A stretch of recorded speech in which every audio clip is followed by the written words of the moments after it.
Hi, Paul Slacker's Good News Broadcast. I'm speaking with Audrae Erickson. Hi, how are you? Great, thank you. And Audrae is, as you can tell, she's a woman who wants to get things done. You're the president of, I'm looking at the New York Times. I should go back to the note that was sent to us here. High fructose corn syrup seeks an alternative name. Okay, and you are the president of the Corn Refiners Association, correct? Yes. Yay. All right, and so their corn refiners petition the FDA, Federal Drug Administration, for alternative name to eliminate customer confusion. Okay. All right. It's a story that seems to be all over the place. And as I was just mentioning, there's a front page on the New York Times and different places. So I'm trying to understand what this all means and how come there's this request, as there has been previous requests to change names of different types of food. What's going on?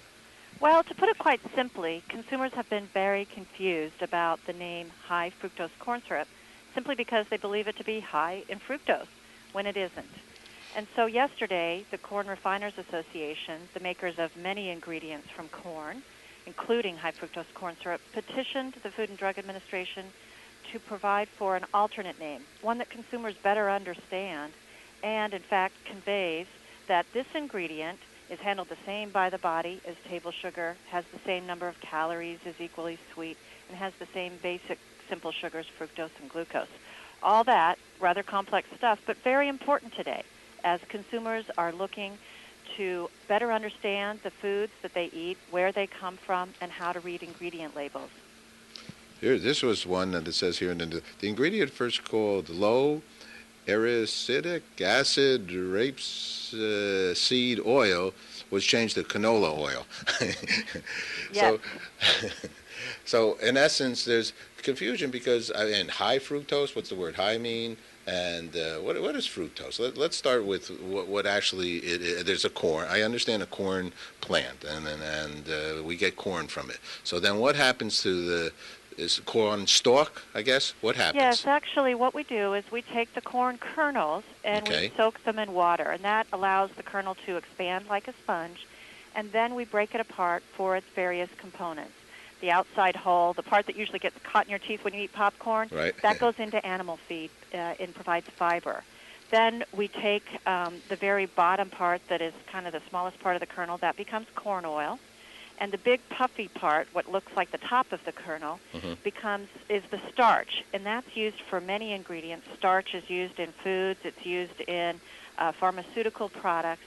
But that starch then is, in this case, for high fructose corn syrup, converted into glucose, and fructose is added to make it a sugar. Because, when we eat corn, many of us recognize the sweetness of it inherently. And you can take any starch source, whether it's potatoes or wheat or rice or, in this case, corn, and you can take the starch and convert it into a sugar. Most of the time, many beverage manufacturers use it starch, generally speaking, to convert it to alcohol, like vodka, which comes from potatoes, or sake, which comes from rice, for example. In this case, though, we're just stopping at the sugar stage. Okay. And similar to other cane and beet and other sugars, you have to start with your agricultural commodity. We do it with apples, grapes, pears are used today. Agave cactus plant is used also for a sweetener. In all these cases, a certain level of processing occurs, and you strip down that first product to its fructose and glucose components. And so whether you're consuming sugars from agave or apples or grapes or corn or cane, a sugar is a sugar, and your body can't tell the difference. Okay, and to date, or most of those are beet sugar. It's mostly known as sugar. So on and because we have labeling right here and government supervision. So when you go to and you get a package of sugar and it says sugar on it, it is made of and from what?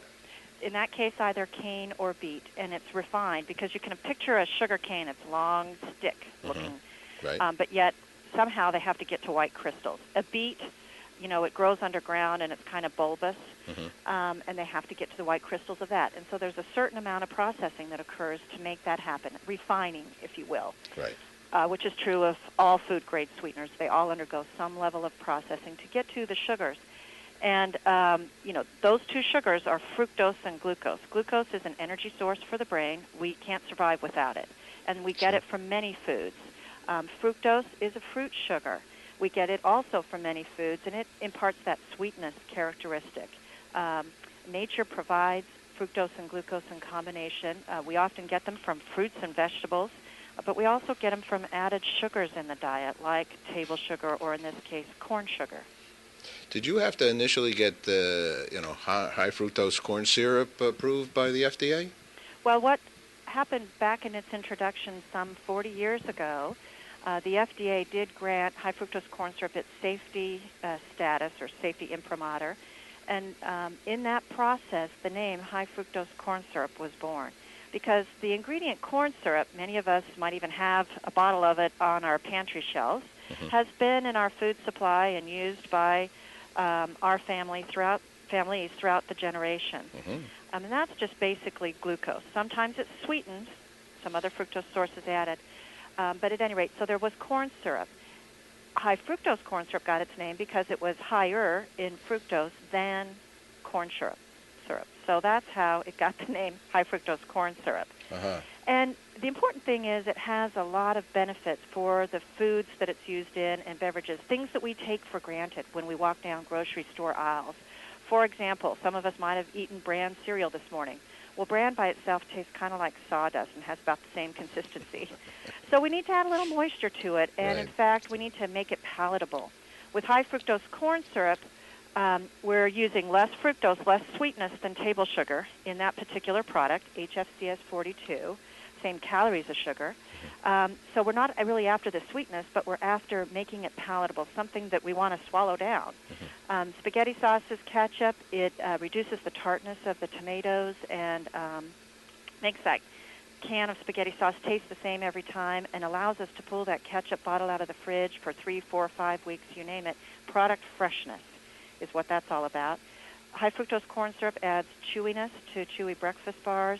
It brings out the fruit flavors in jams and jellies, aids in fermentation of breads and yogurts, and the list goes on. So it has all these functional attributes, but the most important thing it does, it provides product choice to us, so that now there are many types of cereals, many types of breads, many types of yogurts when we walk down that grocery store aisle, brought to you in part by corn and high fructose corn syrup, which keeps these foods affordable for Americans. I love corn. We're glad you do. I went out one time with Jim Palmer, a baseball player. We were out in Utah, and there was cornfields doing the show. He took a piece of corn, he ate the whole thing, just boom. No cooking. Wow.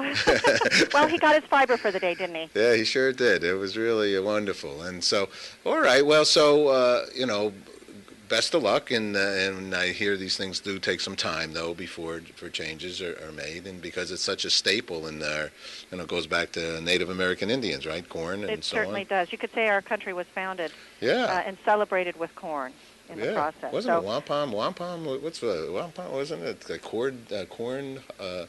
The pieces of corn? I don't know. Maybe right, and there are many varieties too. But traded people and everything. Can learn more by visiting cornsugar.com. Okay, cornsugar.com. Okay, very good. Well, thank you, and congratulations, and you have a lot of energy, and it seems like you need it because a lot of people are interested in this, and it seems to me like a lot of good news. So thank you for sharing it. Thank you. Take care. Bye-bye.